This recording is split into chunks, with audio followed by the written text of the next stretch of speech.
Hey, this is Leanne from Atlas here. I'm going to show you how to do a clamshell exercise today. This is a fantastic exercise to work on your glute muscles, kind of keep your hips in a more neutral position as well as your knees. So this is really important if you're doing a lot of running or anything where you're in a single leg stance.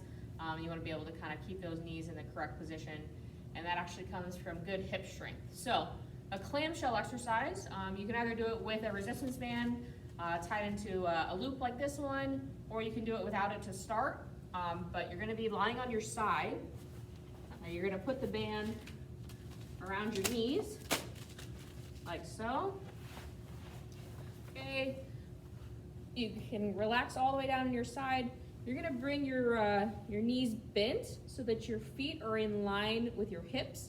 Okay, we don't want your feet way behind you or way out in front of you either. So nice and relaxed, gently in line with your shoulders and your hips.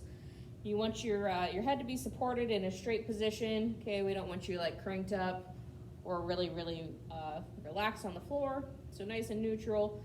Big thing, hips stay stacked vertically. So my right hip should be directly on top of my left hip, and my right shoulder should be directly on top of my left shoulder here. And all I'm gonna do is I'm gonna open my hip up, pull up against that band, and slow and controlled back down.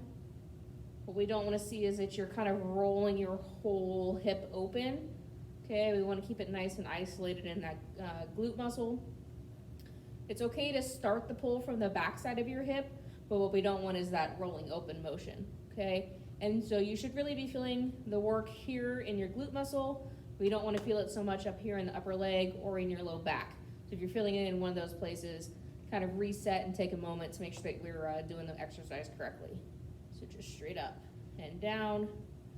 I recommend to people that you're doing about 20 reps or so with this one because it's more of a control exercise, so it should have a little bit longer endurance while you're doing it, and we don't want to only be able to do a couple of reps, because when you're running or walking, you know, you're obviously doing hundreds or thousands of steps at once, and so you want to make sure that you have the good control that'll last that whole time.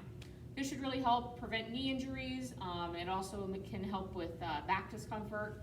So make sure that you're adding in some glute control into your workouts. Good luck.